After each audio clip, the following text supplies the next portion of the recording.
Welcome to the Northern Business Podcast. Each week we talk to people active in business and the economy about the big issues driving growth in the north of England. We're sponsored by Virtue Motors, one of the UK's largest motor retailers. Check out its website at virtuemotors.com. I'm Graham Robb, owner of Recognition PR. We help scores of businesses promote their products and services, and some are featured on this podcast. Make sure you never miss an episode by subscribing on YouTube or wherever you get your podcasts. Today in the studio we have Helen Anderson, Head of Learning at the Thermal Insulation Contractors Association, the national training provider of thermal insulation, and down the line we have Steve Butler, Chief Executive of Punter, Southall Aspire, a consultancy business that unites employee benefit consultancy, workplace savings and individual financial advice. And later my colleague Josh Haverkin will be talking to Jason Oakes, who's Director at PHS Home Solutions and 0800 Repairs, and that's all about some of the innovations that are coming into heating homes in the UK as the government makes its mind up about how boilers and all sorts of other elements of home energy are dealt with. Right, well, let's start with both of you. Hello Helen, hello Steve. Steve, well, first of all, let's kick off. We talked about your consultancy, and we'll drill into what it does in a moment in terms of delivering advice on employee benefits and employees generally. But how are you finding the economy? I was looking at the latest data. We'll flash up the graph of real GDP growth according to the IMF. The international snapshot shows that the UK has had faster growth than any other European nation or many other European nations since 2010, and at the moment growth in the UK surprisingly is exceeding that of Germany. What's your sentiment and what's your experience? I find that a bit of a surprise actually. My clients are the HR directors and the HR team, and most of the challenge that they've faced over the last year is the cost of living crisis and how that's impacting their employees, how their employees are kind of managing, to keep themselves focused at work with the kind of financial distractions that they're experiencing, which, ultimately come off the back of Brexit and COVID, etc.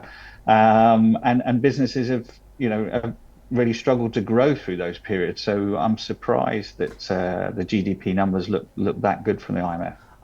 My own client base, which is a basket of different clients, a large proportion of their biggest problem is recruiting because they have pipelines of work. So that their issue is they could grow if they could recruit, and albeit they are trying to deal with the challenge of wages and so on, there does seem to be a pipeline of work, and maybe that's a regional thing. Many of them are based in the north of England, and maybe a sector thing.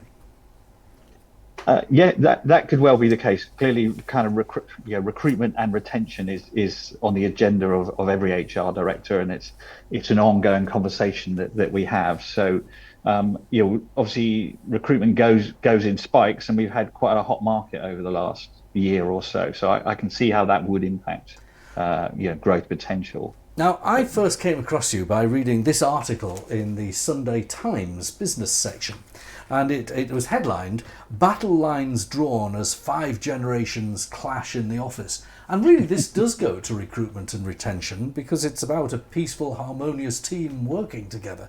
And I know you've written a book about this, which, what's the title of the book? Mind the Gap? Manage the Gap. Manage the Gap. Manage the Gap. So it's about the experiences I've had in my organisation of a multi-generational workforce and conflict that's arisen, and how I've gone about kind of managing that conflict.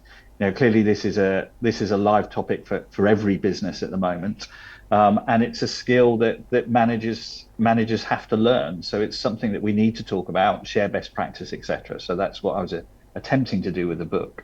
Now, the book is very interesting, and the Sunday Times recommends it as well, and I know you've written other books, which feel free to mention. But let's talk about the experience that led you to write the book in the first place. Yeah, I think so. My business is 150 people, and we span all ages from kind of 18 to 72. I think my eldest employee is. And over recent years, I saw more conflict arising in the workplace as as the millennial generation and Generation Z entered the workplace with different expectations about what they're expecting when they arrived, and that kind of led to conflict, and I've had to go about managing those issues. Okay, we'll talk about how you manage them in a moment, but let's dissect the actual generations. We'll flash a slide up to remind people what the generations are, and we can talk through some of the analysis that maybe you'd give of what you feel might be the expectations or the attitude of that generation in the workplace. Let's go to the oldest generation first, people that were born between 1928 and 1945. Now, not that many of them in the workplace now, but they're called the silent generation. What's the attitude? The silent generation and the baby boomer generation often groups together. Very compliant. They've grown up in a world where they worked 9 to 5. They wore suits to work. They worked in organisations with hierarchy, and they respected their bosses and didn't challenge. And that's what they've grown up with, and that's kind of how they expect work to be.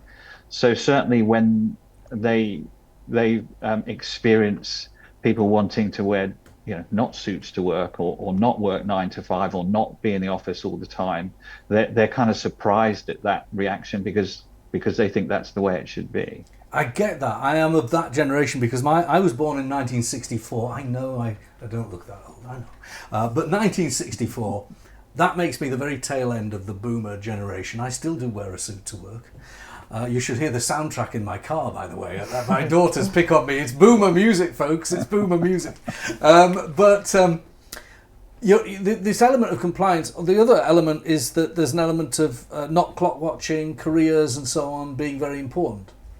Yeah, absolutely. And I have to say, before we kind of get into too much detail about the different generations, referring to people by Generation Z or Baby Boomer over recent years has caused a lot of conflict by virtue of the titles themselves, because people are stereotyped for being a certain way, and clearly we are all very different, and you can't just group people by when they were born.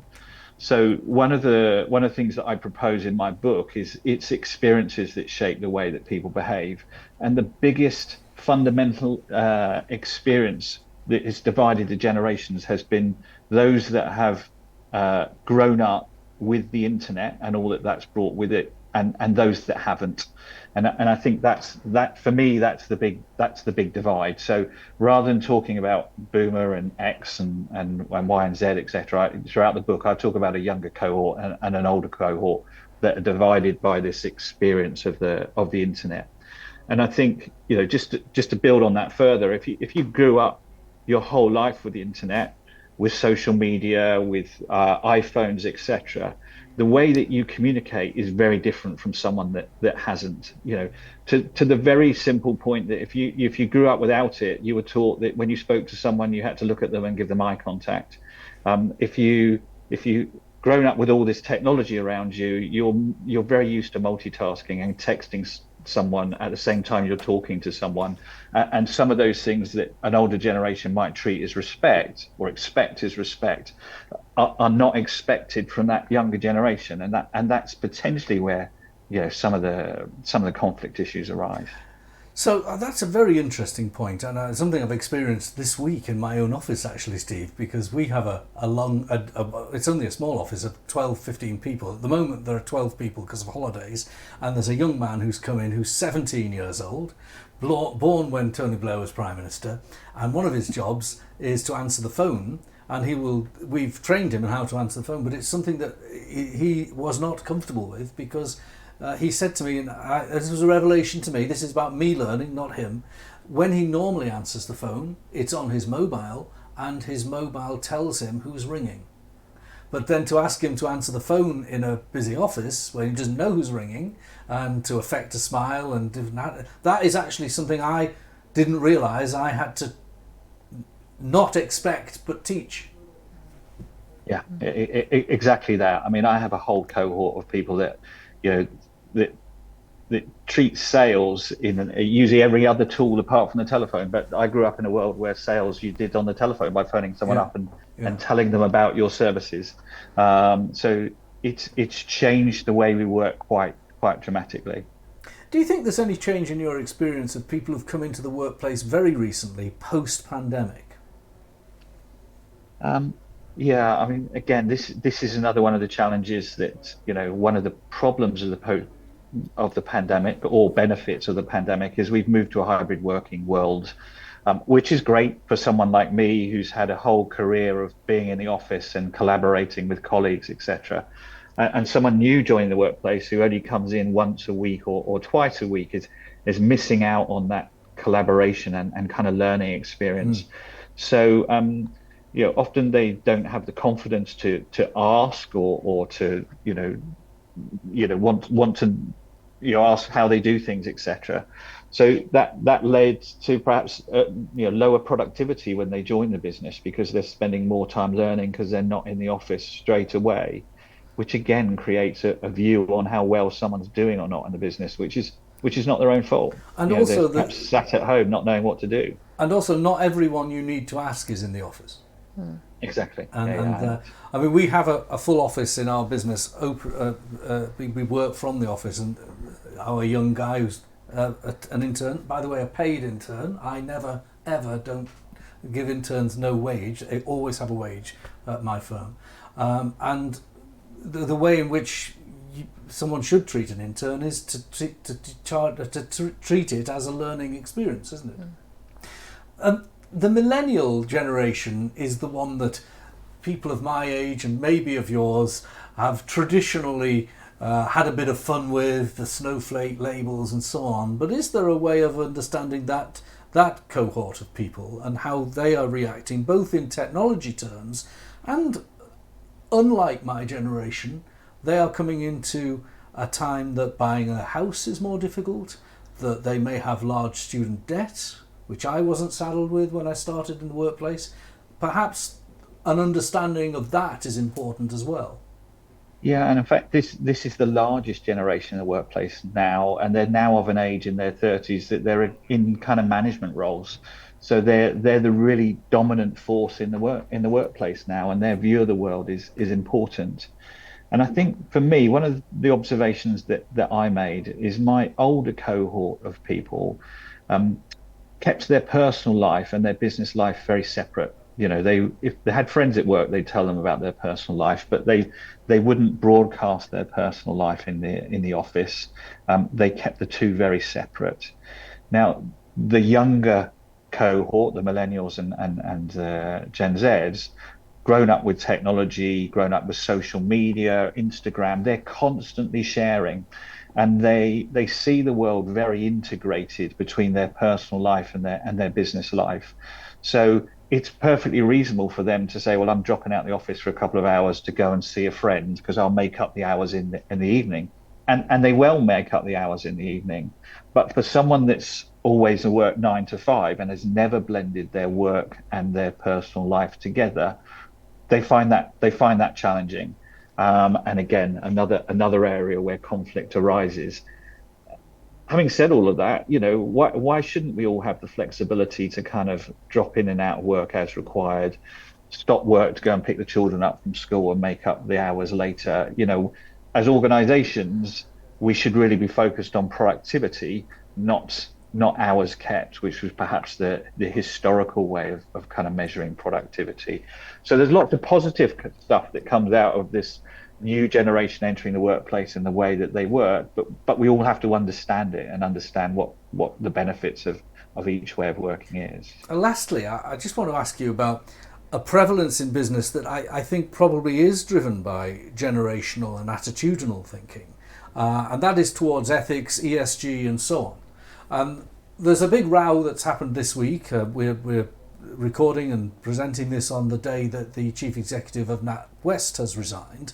And she has resigned ostensibly over a very narrow point of client confidentiality, but that narrow point of client confidentiality was born of an ESG attitude to compliance, where a group of compliance officers had compiled data on a client of a bank, namely Nigel Farage, and there was an attitude and approach to ethics that on one side of the coin you could argue demonstrated overreach and intolerance, and on another side of the coin demonstrated a willingness to assert a certain set of ethical values into an organisation's bloodstream. How does that mix up with the way in which we have a mixed workforce now? Yeah, it's really interesting because my younger cohort join the workplace and they want the business to have a set of values that are aligned to their own. And often, we'll recruit people and what the business thinks and what the individual thinks aren't aligned, and that individual won't stay very long. It's really important to this younger generation. Whereas I think my older cohort of employees have a different approach. They're coming to work to earn a wage, and if the values aren't quite aligned, it's not such a problem. So I think as organizations, as workplaces, we need to think really carefully about what our values are and embed them into the organization. I think in the example that you're talking about, the whole foundation of banking is based on trust. So if the person at the top cannot be trusted to keep things confidential, then the whole fabric of the bank doesn't work. So regardless of the values of the bank, I believe, ultimately she kind of breached a level of trust that someone in her position should have known better. Absolutely. I completely agree to that with that assessment. It's been fascinating talking to you. Do stay on the line, Steve. I should point out to our viewers that although you are personally based in London, your consultancy has an office in York, so we're a Northern Business podcast, and what you're doing also applies to Northern businesses. Absolutely. We even go as far as Scotland. We're a kind of national business with people all over. Excellent. Right, so that's Steve Butler, and joining me is Helen Anderson. Helen, what did you make of what he said in your role at the Thermal Insulation Contractors Association? Yeah, really interesting. I think particularly what resonated with me was your comment about the kind of this hybrid working from home, working from the office. And I think something I've noticed through my own experience is although there's kind of positives, negatives to both, I think where the completely remote working really impacts is with those new starts. And it's not even about even if they don't need to ask direct questions, I think there's so much you pick up from the office environment through osmosis, from hearing other people's conversations, from just understanding kind of the context of a business, and you really don't get a lot of that from home. So I think there is a place for both, but for new starters, we work a 4-day week from the office and a day from home, and that's most of us, and that's a really good kind of mix for us.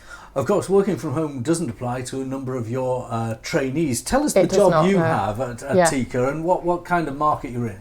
Yeah, so I was brought in. TICA wear a lot of hats, but the hat that most impacts on my job role is our role as the training provider. So we're the training provider, or the college, if you like, that deliver all apprenticeship training for level 2 and level 3 apprentices. And when we talk about thermal insulation, we're not talking about kind of domestic dwellings. We're talking about engineering sites. We're talking about commercial sites. Think schools, colleges, hospitals, power stations. All of those buildings will have pipework. So we're training those apprentices. So those apprentices come to us to learn their kind of practical skills, and then they go back to site and they hone those skills. So none of that can be done from home. All of it's done very much face to face, and it's interesting talking about this growth in the economy, because what I can say about the thermal insulation industry at the moment, although it might not be kind of mirrored in the rest of construction, thermal insulation really is booming. We've taken more apprentices this year than we've taken in the last 3 years. Obviously some of that will be an impact of COVID, but we've seen a real kind of increase in the number of apprentices we're taking on. And we think about the kind of people that use materials that need to be insulated, pipes and processes that need this kind of high level insulation. They'll need it for safety. Yep. They'll need it for environmental reasons. Absolutely. And they will need it because there is a general renewal of this kind of infrastructure, isn't there? As petrochemical gives way to hydrogen production, and particularly in the north of England where we have large process industries, there is at the moment an ongoing renewal of those industries. Absolutely. We were at a visit yesterday at Tees Works, talking about all the projects they've got going on there, and obviously there's loads in terms of I have to give a full disclosure, I'm on the board of Tees Works, but I didn't know that when you said that.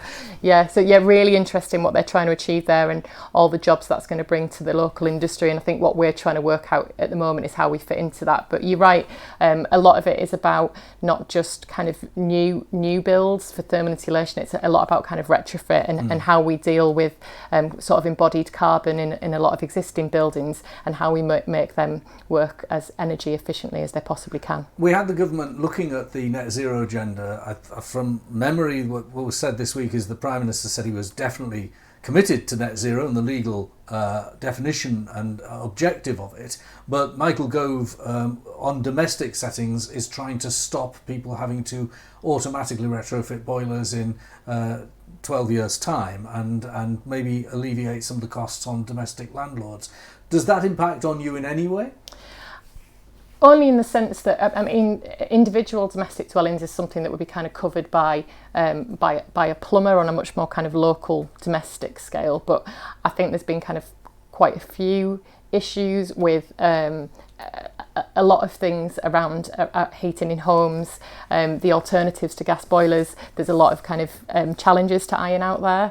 On the more kind of commercial industrial setting, you know, we deal with apprentices that might be going onto sites where heat networks are created for things like flats, and it's really kind of crucial there that everything's working properly, and we're training people with the skills to kind of insulate those pipes to get them working efficiently and provide the energy that's needed. And finally, you've got a project, I think it's based in the East Midlands, but you're putting a definitive effort into recruitment of female trainees. Tell us about that and whether you're having any success. Yeah, that's right. So it's been a bit of a leap of faith, and I think it comes really from the fact that what our members and our employers are telling us is that there is a skill shortage. It's really obvious. Something that we've done quite a lot of analysis on is how many of our workforce are leaving the industry over the next 15 years. So we've got, as with construction more generally, we've got an ageing population. So over the next 10 to 15 years, 30% of the thermal insulation industry will retire. So that's huge. So we've got to fill that gap. We don't think we can always fill that gap with males. If you think of things about like how many people every year are going to university, how many people end up joining things like the NHS, your pool of people gets smaller and smaller. And we haven't really ever kind of promoted it with women specifically. And if you look at society and you look at policies and legal systems, everything's in place now that in theory, women have as much access to construction. But where are they? Because none of them are on site. Well, let's talk to our resident expert today. Yeah. I'm sorry, Steve, I'm going to place you on the spot now. You've looked at different generations in the workplace. What about different generations and different genders' attitude to different types of employment? Does everyone want to be in PR or to be in movies or the media? Or is the attraction of hands-on, blue-collar jobs likely to come back into fashion, particularly as they're very well paid? Extremely well paid, yeah. Wow, what a question. I don't know whether I can answer that, but I do think, you know, we often talk about kind of ageism and how older individuals are treated.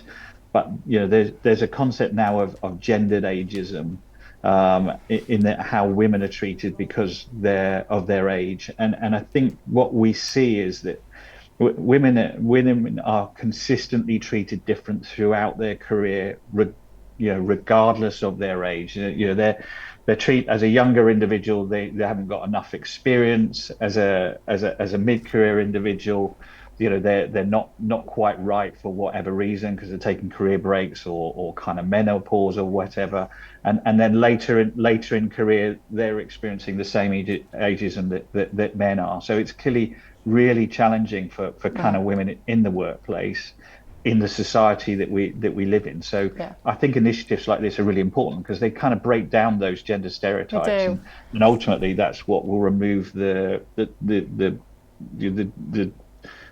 poor treatment that we see in the workplace. Definitely, and I think a key thing for us has been, like I said, in theory, that the playing field has been levelled. However, for us, it's about going above and beyond now. So what opportunities can we create for women that make it even more accessible than it might be for their counterparts? And that's what the Nottingham pilot's about. And we started with Nottingham purely because we've got a couple of employers there that were really interested in taking this on. But, you know, next step is the rest of the world and the rest of the UK. So it will be coming to the north as well if it's successful. And we're really kind of hoping it will be. There's a lot going on to kind of ensure that we're getting some candidates interested in it. Well, look, Helen, Steve, you're both first-time guests on the Northern Business Podcast. It's been a fascinating discussion. I hope you both come back in the next season. Thank you very much indeed. Thank you. Thank you. And now, let's talk to my colleague, Josh Haverkin. Let's see who he's speaking to today. Thanks, Graham. This week, Michael Gove, the Secretary of State for Levelling Up Housing and Communities, has been talking about potentially slowing the phase-out of natural gas boilers. This is to provide more time for investment in infrastructure and also for a better, more cost-effective transition to net zero. Today, I'm joined by Jason Oakes, Sales Director at PHS Home Solutions and 0800 Repair. It's one of the UK's leading suppliers and installers of heat pumps, insulation and boilers. So there really couldn't be a better person on the podcast to talk to us about this today. Jason, thank you very much for coming on. Thank you. Brilliant. So what have you thought of what Mr. Gore's been saying? What parts have really spoken to you? Yeah, it's really interesting comments over the weekend. I'll just start by my experience with 15 years within the renewable sector, designing and installing renewable technologies and heat pumps. But you know, we're very fully supportive of the government's carbon agenda, and you know that's what we've been doing for a long time. But it's interesting in sometimes you've got to appreciate where the country is at the minute, and obviously the financial side of things. So this fuel deprivation and the cost of the renewable technologies to upgrade on properties at the minute is quite costly and quite expensive. So looking back to what Michael said over the weekend, there's a lot of things that need to be implemented, and the angle he could be looking at is because of the fabric of the buildings needs to be improved. That's and what else can you insulation do? for our listeners, isn't it? Yeah, In layman's absolutely. terms, So yeah. yeah, insulate that box as much as possible. Therefore, the heating solution is reduced in the demand. So it's a cost-effective measure on that side. Okay, so what he's been saying is that, or one of the things he's been saying is that getting the EPC level to C for landlords is too costly at the moment, and trying to get those gas boilers out and replaced with green technologies, the cost is too onerous on the property owner at the moment. Do you think that's quite right? Yeah, with what's going on with the interest rates and the cost of living side of things, some of the rented, obviously the people, the tenants, could be struggling. Therefore, it could affect the landlords effectively. But we've got an obligation to meet EPC band C by 2028. Is it? Is that the right time to do it? Yeah, we could be. There's a great shortage of engineers, skilled labor on insulation measures and heat pump renewable installers, PV installers, and so it's 600 heat pumps per year. That's what the government's devoted to. Well, we're going to do that. We're trying our hardest, but the reality is that we haven't got the correct labour force and training in place at the minute to hit them targets. So you might be coming from that angle where the skill factor is not there to deliver it at the minute. So from your perspective, it's partially financially and also a labour issue, that there's not the skills, qualifications and experience out there to hit that target. By stretching it out and increasing the time of the phase out, it gives you a bit more time to get the right infrastructure and skills in place.